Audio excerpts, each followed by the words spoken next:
Welcome, guys. Oh, my gosh. That's Shaleo. You know I got to mess with him in the beginning. So he will leave that clip there. And if it's not there, you're going to be wondering what I did. So guess what? It should be there. But Happy New Year. Sorry. I tried to hold it. I'm sorry. Okay. But again, and y'all going to catch it again because like I tell them, we don't edit nothing. We just let it be. Happy New Year. Not years, but year. Okay, drop the S. But guess what? We here. We made it. 2023. And I have an amazing guest to start the year off. But I want to tell you guys, go to the website. You're going to see the link below. Click on the website. Get my 1-year anniversary merch. Nobody bought anything. I'm hurt. My feelings are hurt. Pride success, don't ride in the same car. But sip some tea. Or coffee, that is. Get some mugs. Get some merch. Love you guys. Thank you for your support. A year. Oh, my gosh. When my team told me to do a podcast, I was like, nah, I don't want to do it. I was scared. And the support and love from you all has given me the motivation to keep going. And I want to thank you for that. And that's what it takes in business. It takes support. It takes a village. It takes everyone to be by your side and take that journey along with you. Because if you start a business and you're by yourself, it's going to be even hard. You can still be successful. I don't know how, but hey, some people can do that. But you do need help. You do need support. You need a friend to tell a friend, share with a friend. You need someone to just believe in you, even if it's one person. One person listening makes a difference. It makes me keep going. And it helps me to feel that I'm educating one person in business and they're getting to learn and see stuff. But we have this amazing guest that's coming on today. Y'all know I don't introduce them. I don't know who they are. I don't read their bio because I want to keep it 100. I want them to tell you. So they're going to have this platform to market themselves off. And if they leave something off, that's all on them. But they're going to learn in business. And you're going to learn. You got to be ready. You know? So if you meet somebody, you got to meet somebody at the car wash. You meet somebody in the elevator. You got to be ready to talk about your business, your brand, your product. Like this. I always heard of the elevator pitch. Think about it. So without further ado, the guy who went in my introduction, can you tell them people who you are? Oh, man. Pardon me for the sneezing, but name is Welby Accely. Do you need some water? I think I'm good right now. Okay. You want a Sprite? I'm good right now. Okay, gotcha. Go ahead on, Bill. Welby's what? So it's Welby Accely. Instagram and all the social media handles is at my best 197. ATMYBEST 197. ATMYBEST 197. At my best 197. Okay, what does 197 stands for before action? Everybody asks that. So 197 is actually the street that I grew up on, and the reason why I wanted to bring that into the name is because it's a famous street. Because 197th Street in Hollis, Queens, was famous for Run DMC. And Run DMC from Run DMC is the house, my childhood home that my parents bought when we were living in Brooklyn and moved to Queens. And that's the house that we grew up in and my parents still own today. So 197th Street in Hollis Avenue is where I grew up. So Hollis Avenue is in Queens? Correct. Okay, so my barber who cuts my hair, as y'all can see, you know, he's a New Yorker. He's been here about 20 years. He's an older guy. I don't know if you know him. He's here in Buckhead, cuts hair. Okay. Fades Mike, he's from Queens. Okay. So he been here, 20 years, but he's an older guy. Gotcha. Y'all probably, you know. Yeah. So how long have you been in Georgia? I'm not, I mean, you talking about visiting or you talking, I don't live in Georgia. What you doing here? I did business in Georgia. I used to do a lot of business in Georgia, and then I came back to do your interview, so that's why I'm here. Baby, I got them flying and using Sky Miles. Let's go. Yeah. So tell us about At My Best. What does that mean? Because we know 197 is the street that you grew up on, your parents bought the home, which is amazing. Yeah. But give me the backstory of At My Best. Was that when you was on that street, was you at your best, or you at your best now and you want to tie your street into it? Both, yeah. I try to be at my best at all times with anything that I do. So it doesn't matter if it's dating women, if it's real estate, which everybody know me about. If I'm driving a car, if we're gonna be doing a podcast interview, I try to make sure I'm at my best at all times. I like that, ladies. If you're single, this guy says he's at his best. Get your best out of him. Oh, boy. Don't get me in trouble. Wait, I'm sorry. They might not be, but you know he's at his best behavior right now. Thank you. Thank you. So, question. All right. I want to do something before we get a little bit fun, so I want to make it fun. Of course. So we want to keep it real. Of course. So I'm going to pull something out this box. I don't know what it is, and I'm going to ask you the question. Okay. I think that's how it goes. Okay. And I want you to keep it real. Okay. It's called keeping it 100. All right. And keeping it 197. Okay. At your best. At my best. 197. Let's You do look it. a little nervous. No, I'm not nervous. I'm good. You good? That's good. Okay. What was the last lie you told? What was the last lie I told? What was the last lie I told? That I wasn't hungry and I was starving. Oh, wow. That's deep. Yeah. Tell me why. And tell me what happened. I want to know a little bit more Well, nothing behind that. happened. I just don't eat off of people too often like that. And then I don't eat fish too. So I was being fed fish, and I just told them that I just finished eating and I wasn't hungry, but I was actually hungry because I didn't want to eat the fish. So Oh, wow. yeah. Oh, wow. You got me shocked. Well, that's pretty cool. Yeah. So, okay. I'm going to leave it. We got another one in here. Oh boy, You I good? thought it was one question. I just asked you another one. Okay. Keeping it 100. If you met a genie, what would your 3 wishes be? Oh man, you. I wish that my older brother was back. He passed away. I'm sorry. I wish my brother was condolences. back. Thank you. I wish I know today what I wish I know today. What I know today, I knew when I was younger. On 197th Street. I would even say 197th Street. Yeah, I wish I know today. And peace in the world, I would say, right? No more problems in the world. Oh, wow. You're deep. You're a deep guy. You're mental. You are the best. No. You're not selfish. You are the best. No. I like you. I like you. Thank So let's get down to more, because I know we got a little personal with you, and I'm sorry about your brother, but Thank you. I'm very sorry.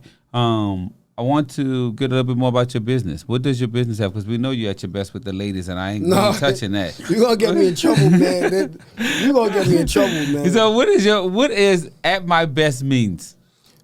I'm fun. I'm joking. I like this. I like this. Are we talking about my business at my best? Is that what we're talking about? That's probably huh? All right. So if we're talking about at my best, I guess it got tied to Instagram, right, or social media, because I didn't want to do social media at all. And when I first got onto social media, Twitter and Instagram, I said that I wanted to utilize the social media to educate people on the business of investing in real estate. So that's how the name came up. It just kept pounding in my head about being at my best, because that's how I try to live my life, period. So that's how that came about, with the name tied to social media. But on social media, I said that I was going to limit my personal life and just show the life of being an investor, at least in my experiences of what I deal with daily. So I just try to be at my best at all times and give the truth, the raw truth about this business, and hopefully help as many people as possible along the way. But why do you want to limit your personal life, letting people know that? Because it seems like you're a person that people can learn from with life lessons. I do share that. But I tie it all to real estate, to be honest with you. Here's the thing is I am real estate, right? Mm-hmm. So I tell anybody, if you would have gut me open, hammers and nails and sheetrock would probably spill out of my gut, right? So I am real estate. So given the fact that I said what I just said in terms of limiting the personal, there's a time and a place for it all, and there's certain things you got to keep for yourself, but I want to share to the world about real estate and my experiences. And I get that. And, real estate is good with business. But, you need to have that balance in business. Yes. You need to have that personal. And to me, I think what people like about me is I give them the balance of reality. Yeah. I do that too. I promise. But you just said you don't. But I give a balance of the raw truths of real estate. But that's not what I'm saying. Okay. You say, like right now, honestly, you're here to talk about business because this is a business platform. Absolutely. But your personality with me makes me want to dive deep into some of the things from the person on the person's end. I don't have a problem talking about it. But you know what? The thing about it is that I don't want to get you in trouble. I'll answer I'll answer respectfully, But I plead the fifth. Yeah, I answer respectfully, but I do dive deep into my personal life about certain things. I am vulnerable in a lot of aspects of my personal life, but then it ties into real estate. But I just think that when you're in business and you have people that believe in you, people don't want to always see. I know. Let me take that back. Because I can't say what people want. What I think would help a person, like if I would idolize you and look up to you, which I think now after having this, meeting with you for the first time, I would. So I would want to know you. I would want to know and that you're human. I share that. And that when you share personal side, your personal side life or whatever I'm trying to say, when you share that personal side of yourself, you are letting people know, your followers and viewers, that we're all the same. I share that. And I promise you I do. When we dig into it, you'll see what I'm talking about. Look, let me cut you open. Give me something. Tell me how, because see, I'm confused now. Go ahead. See, and like I told you when I first met you, I'm very straighthtforward. I'm the realest person you're ever gonna interview. Let's make that clear. Let's make it clear. So we can have the conversation however way you want. I'm cool with that. But you'll understand when we talk a little bit more when I keep tying it back to real estate, because people know me because of real estate. But then I share my dark times that I experienced through it. Why is it that I dive deep into real estate? Why I care about real estate so much? What I went through in my childhood, what I went through in my younger adult life, and it's all tied to real estate. So yes, of course, I have to expose a certain level of personal experiences, which I do. But then at the same time, you have to be protective of yourself, and you have to be protective of your loved ones too, because a lot of them didn't sign up to be known, I guess, and have to deal with certain things that come with what you're doing and what I'm doing. Well, that's good. But I want to ask you this. You said a dark side and it ties to real estate as you personally. Sure. Tell someone, because, people think if you have real estate, you're automatically rich. Absolutely. Give us a dark side of you with real estate and how you overcome it. Well, how you overcame it. Well, I'm in the business almost 20 years. It took me, what people see today took 13 years of blood, sweat, and tears, being robbed, being lied to being taken advantage of, losing, getting wiped out in this business 3 times to 0 to what you see today. So when we talking about real estate or we talking about business, because I know you're a businessman too, Twice on Sundays. Okay. They see the end result. I saw the beautiful pictures you showed me of the drinks that you were making, but the people that saw that beautiful picture of the drink that you're making so that other people could be enticed to want to come to your place of business, they didn't realize how many times you had to yell at somebody to direct them and say, hey, look, you got to be better than this, you got to be better than that, because you want to make sure you give your best at all times. People don't see that. They only see the end result. So I share my experiences and to what they see, the human being, the man that I am today. And why is it that I go so hard within this business, and why do I go so hard to share the truths of this business so that a lot of people don't have to experience what I went through as well? Okay, well, I'm going to go a little bit deeper. Okay. Because I think the people that want to hear this, because I think you're touching surfaces, but what are some things that you went through? I'll tell you. When I first started out in the business in 2004, the end of 2003, 2004 is when I purchased my first piece of property. When I bought my first piece of property, this is when people started popularizing flipping houses, and HGTV started popping off, and a lot of these late night shows were showing, and they were showing these theoretical things that you could do within real estate, the theme type properties. You're doing the Princess House, you're doing the Count Dracula house, you're doing the, all these different these type of style homes, and they were just showing this dream of being a home flipper and made it seem simple and easy, right? Mm-hmm. What I started doing is, this is when YouTube was just getting popular. This is when other things started just getting popular. So I thought that because I read a few handful of books, like Rich Dad, Poor Dad, which is a great book. I had to read. You have to read my book. I love to read that. Suitless CEO. I love to read that. Okay. But I thought that because of me reading certain books and watching certain videos and watching certain TV shows, and they were utilizing certain big words, acronyms like ROIs, ARVs, DTIs, and I thought that because I understood them. Now go back and tell them what ROI, DTI, and all that means. God. Return on investment is investments. Yes. Return on investment is ROI. ARV is after repair values. DTI is debt to income, et cetera, et cetera. So you guys learned something from this guy here. He just shared with you what if you hear some of these lingos, your understanding is not over your head. So I just want to pause and put a pin on that so you can understand that, and I want to share that with you. And he can tell you return on investment when you put your money in it. What's your return on that investment when you're buying that property? And your debt to income is like how much stuff is on your credit report, how much money income you have, and if you can afford to acquire that asset. And after repair value, ARV is like after you put the money to repair your home or the investment property that you purchase, how much is it value? And sometimes you can be upside down because you could have over repaired the home, putting too many expensive upgrades in it. So I want to share that information with you. Yes, I did know it. I'm an accountant. But here's the thing that's beautiful, so I can say that. Just because you understood the definition, not you, the listeners, whomever, including me at the time, just because you understood the definition did not mean that you understand the application of it. That was the problem that I had. So what ended up happening, I'll explain what happened. What I decided I want to come to start purchasing, and I decided I want to come to Atlanta. My first piece of property that I bought was in Stone Mountain, Georgia. Shoot. Pine Lake to be specific. When I got introduced to a realtor, the realtor represented to me that the property was worth $220. I was purchasing it for $220, and at that time in 2004, this is when the subprime mortgages was going on that a lot of people don't talk about anymore, and a lot of the millennials today have never experienced. They only know an upswing in a market. So when I was acquiring that property, I was being dependent on what the realtor presented to me.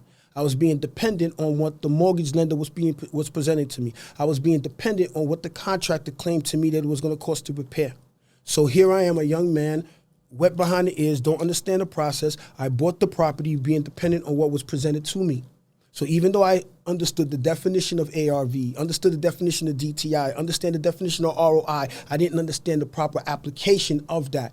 Fast forward, long story short, what ended up happening is that when I purchased this property, the property was supposed to be able to be rented for $1,000 per apartment, which would have meant I would have made $4,000 a month, which meant that with the mortgage on the $220, with the way that I purchased the property, it's going to be too deep to break all that down, but I had an 80-20 loan. I don't remember those, right? So long as you had a pulse, they were giving mortgages away. 100%, no money out of pocket. That property mortgage was $1,800, so I figured that I should generate roughly $2,200 after all expenses, and then of course paying the property manager 10% of that, I'd be left with roughly $1,500. What ends up happening? I bought the property. When I bought the property was not in fact worth $220. It was worth less than that, but I already owned it. The rehab cost of what I was told was going to be for the property was more than triple that. So that's another problem. Then now the apartments that were supposedly going to be rented for $1,000 per, the best I could ever get them rented for was $500. So the $4,000 dropped to $2,000 on the mortgage at $1,800, and I'm paying the property manager 10% of what I'm generating, which meant the property manager was making more money than me on my property. So now here I am, living in New York, trying to manage a property over here. It's supposed to be easy and simple. What do you think happens? Dismal. Destroyed. I couldn't pay for the property. My back was against the wall. I couldn't maintain the payments. Tenants weren't paying me rent. About 2 years later, I did a refinance, like what people are doing today, the Bird strategy. I refinanced so I can get out of the type of loan that I had. I can get a 30-year fixed loan. I increased the debt, which went from $220 to $240, which meant that the cash flow decreased even more because the mortgage went up. A year and a half later, I had to stop making payments. My credit score went from a 730 down to a 530. Property went up for foreclosure. The same property that I owed $240,000 now sold at foreclosure for $60,000. Please tell me you bought it for $60. Please tell me you went and bought it for $60. No, somebody else bought it for $60,000. Damn. So my story, that's just one of many. So the story I'm sharing with you is a story that's happened to the masses, not the majority, not some people. That's happened to the masses. So when that situation occurred, now you can imagine. Now we're talking about dark times. We're talking about being personal, right? Go. Here I am, a man. I'm a man, and a man's responsibility is to take care of his family, right? And the neighbors too. And the neighbors too, right? So here I am, a man having a 730 credit score, 740 credit score, having a foreclosure. My credit scores went down to 500. Chase Bank wants the money on the property that foreclosed because they wanted the difference from the $60,000 that it sold for to the $240,000 debt. Right? Bank of America is coming after me because I owed them money too because I borrowed money for the rehab. Capital One is coming after me. Now everybody's chasing me for money and I'm broke. Excuse me. What do I do now? You gotta get up and fight for another day. I had to fight for my life. Started fighting back for my life, went back to work and started just grinding, working, which is why I tell the millennials today, I know that the narrative today, with what we're telling our young people today, is that if you're employed, you're a failure. And everybody wants to be your boss. Say that again. The narrative that's being shoved down our children's throats today, the millennials today, is that you having a job means that you're a failure. Well, that comes a lot with social media. Yes. And I think it puts the pressure on people. Social media puts the pressure on them because when we was kids and teenagers, me and my friends, we wasn't thinking about those type of things. We didn't have the pressure that these kids have. We were playing outside. We would go outside and play outside, and we would know just to be home before the lights come back on. We would be way down in the valley, and we didn't have cell phones. That's right. So these kids here are blessed. So more than they think. More than they could ever know. That's Life right. is made for them. Amen. And so when you're saying that, like, we as kids, we wanted jobs. That's right. It taught us character. It's helped build our character. Today they don't want it. They don't want a job. They want to just, I mean, I'm not knocking people with social media. No, you have to knock it. No, we have to do that. No, I'm saying, like, there are people that are successful with it. Correct. And there are some kids that are just going crazy because they see the next person doing what they want to do. Correct. And I mean, I understand that there are people that's on social media that makes way more than I make. 100%. But I don't want to minimize that because that's their blessing. That's right.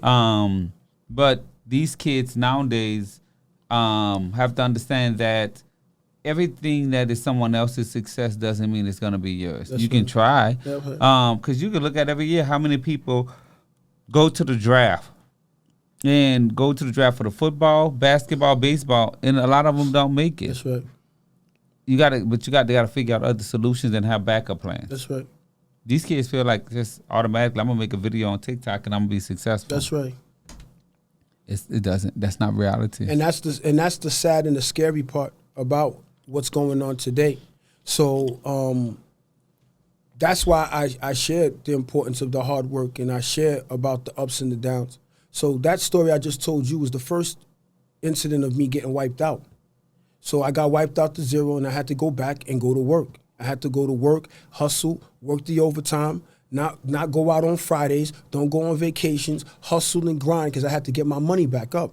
Mm-hmm. So I decided then, by that point, I decided to get back into the real estate game. But in between that, I was doing other things. I owned a tire shop that failed. I owned, me and my brother owned a car dealership shop that failed. We were just hustling and grinding. So you're taking risks. Yeah. But generation wealth comes with someone taking a risk. You have to do that. You have to keep throwing crap to the wall until something sticks, right? So I doubled back and I got back into real estate again. And when I got back into real estate again, we had a pocket of when all you had to do was throw crap to the wall and you were going to win. So what year this was? This was, I'm going to say 10, 11, somewhere around there. But that's right after the market crash. Yeah, but sometime around there. I can't remember exactly. Somewhere around 10, maybe about 10 or 11, somewhere around there. But New York was still good, though. But was stronger than the other areas. I was able to buy a multifamily property, but I purchased it with intentions of flipping it. I bought the property for $425,000. I probably put $6,000 into it and immediately put it back on the market and sold it for $545,000. So by the time I paid everyone, I was left with 6 figures left. So now I was able to start playing.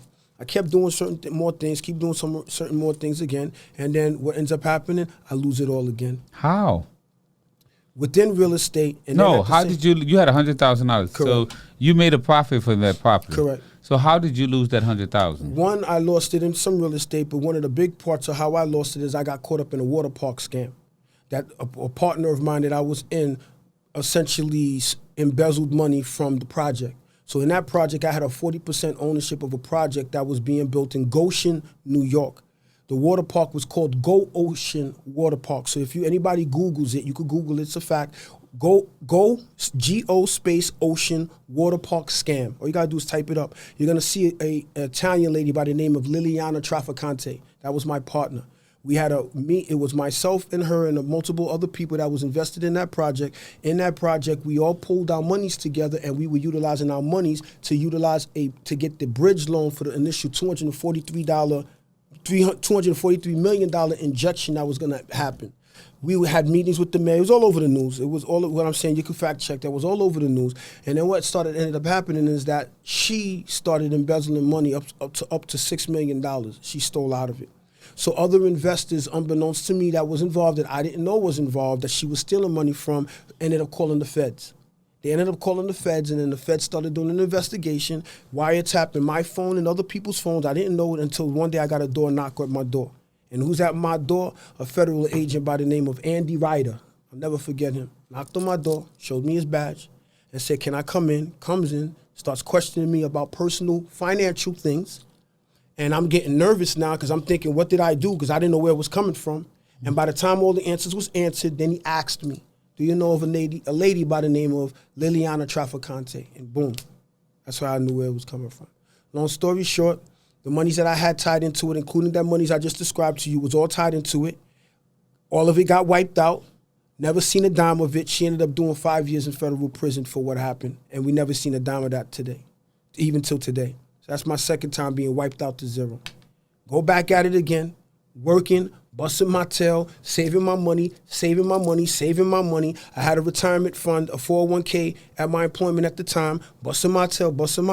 And on the third time, I said, I'm going to go at it again. I go at it again. I decided to come back to Atlanta. This time now it's around 2013 or so, roughly. I bought me another flip in Duluth, Georgia. I forgot, 2726 Cardinal something, Georgia. Bought that property. This time when I bought that property with intentions of flipping it. I acquired the property correctly.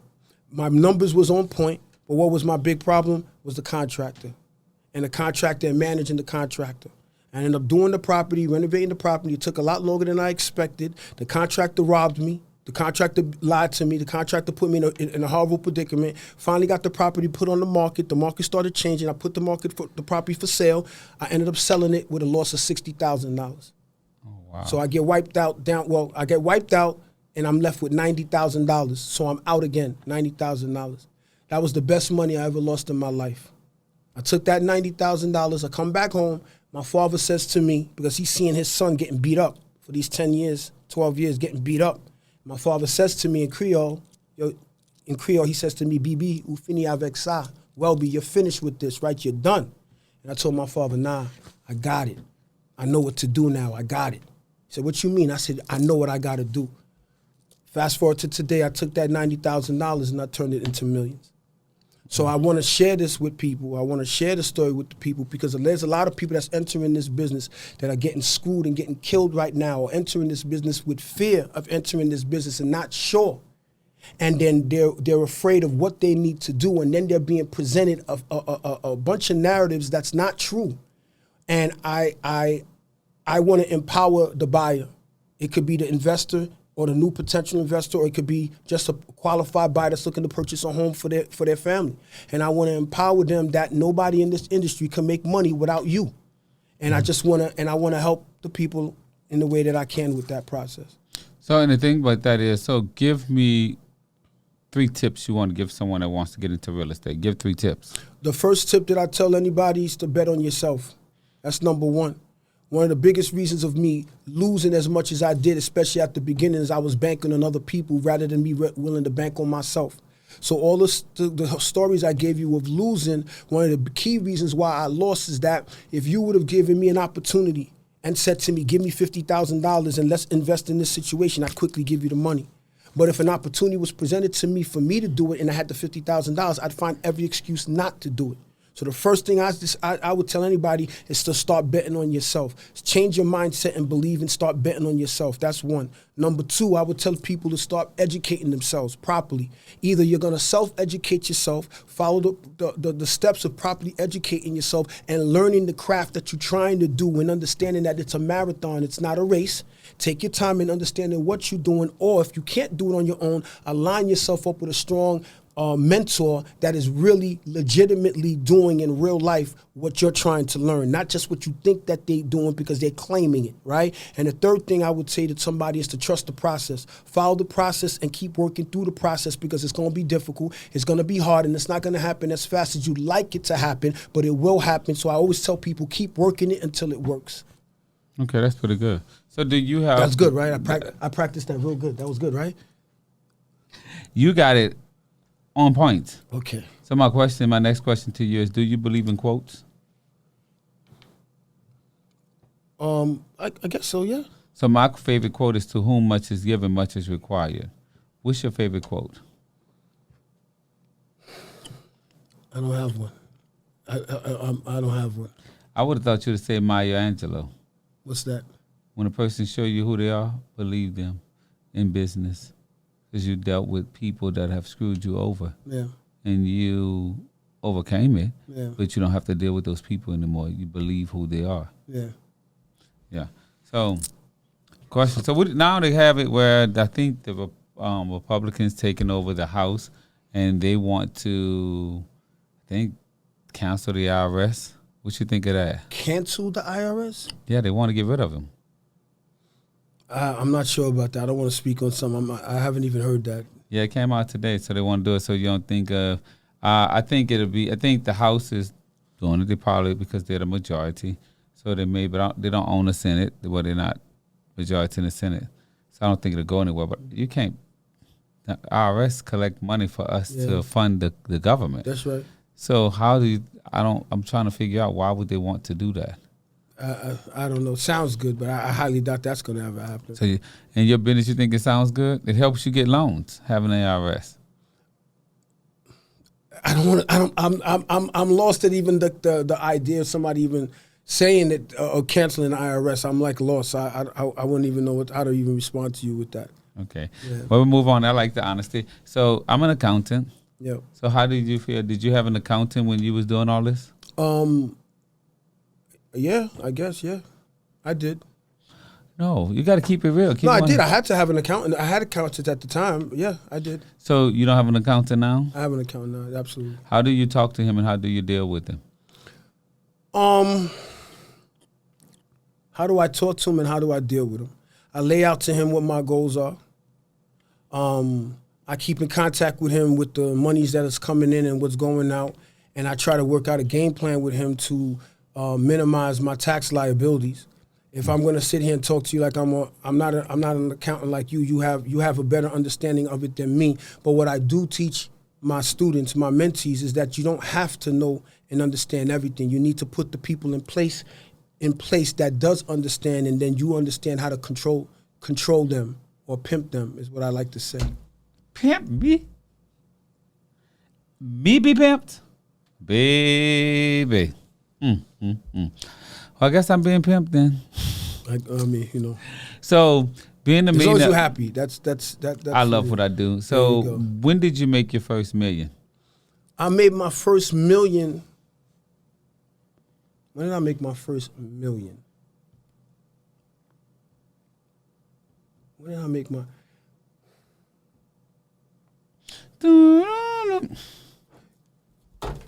Let me say it to you this way. I can answer this easier for you, right? I didn't realize that I was a millionaire until my accountant called me out on it a few years ago because I was just working. So I just had my head down working.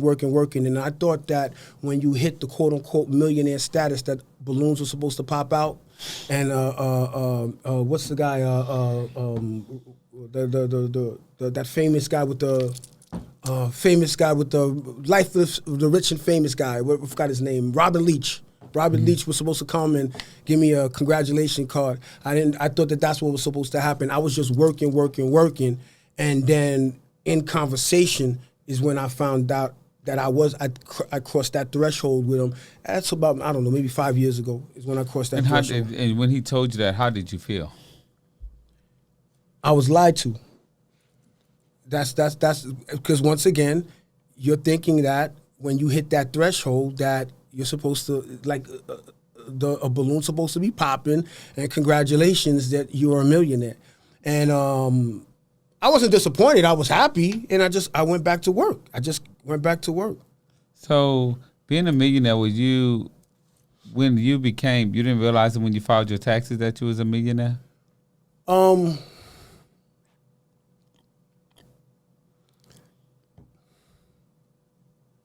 know we got to keep it 100. No, I didn't. That's it. That's fine. No, I and didn't. that's okay to not know. Yeah. But you should have fired your accountant. He's not long. Well, she's no longer around. Let's put it that way. She's no longer around. Yeah. Okay. Because, I mean, you should have known from the beginning. So tell me something fun about you in business that you like What's to fun do. about me? What's fun about me in business? I love you. You know. He told me he loved me. Oh, Baby, I just got told I love you. Y'all haters. I'm very loyal in business. I'm a man of my word. That's all you have in business, and I tell people that all the time. Yeah. In business, that's all you have is your word. I don't give a damn how much money you got. Yeah. If you look somebody in their eyes and you shake their hands, that is just as a binding contract. Yeah. So I mean I love hard. I mean when it comes to the business, I'm serious about it. But there's a time to play, and then there's a time we can have some fun. Child, I was having it so fun, and then my friend Martel came over and just did this. This guy can you come back? Can I come back? If you invite me, I'll come back. Well, you told me you love me. You always welcome. I hope I ain't getting him in trouble. He just made my day. I am smiling. Shalel is the camera guy, y'all. He hating. And he ain't never told me he loved me. But it's okay. But, I mean, go to 25% and get some merchandise. My publicist told me I have to get up and wrap it up. This guy has given me some Johns. And the thing I like about with this gentleman is he was okay to tell y'all the truth. And one thing that I've learned from him, that even with my life experiences, just because you fail doesn't mean it's over. Just because you fail doesn't mean that's the end. Failure doesn't mean that you have to give up failure to me is when you walk away and you just don't try anymore, when you don't fight anymore. And people say, well, their marriage failed when they have a domestic, when they go file for divorce. If somebody killing you and beating you and mistreating you and you leave them, that's not a failure, sweetie. That's a win. Because you're no longer going through that toxic situation and you ended it. And that's for domestic violence. And if you have a mental situation and you feel that you're down today, but you didn't commit suicide, so you didn't fail, you won. Hang in there. But what he taught me today is that I failed in business. If y'all get my book, Suitless CEO, it's on Amazon now, you'll see the things that I went through. And you can't give up. You got to keep fighting. And now this guy is sitting here today, and he has shown, even though it's 10 to 12 years, he went through it and he was able to rebuild and put himself together. He's here to stand and tell you you can achieve it. If you believe it, you can achieve it. And the process, he didn't make the best decisions. And that's fine, and that's okay. Because guess what? Yesterday is gone. Enjoy today and let tomorrow handle itself. See ya. Bye.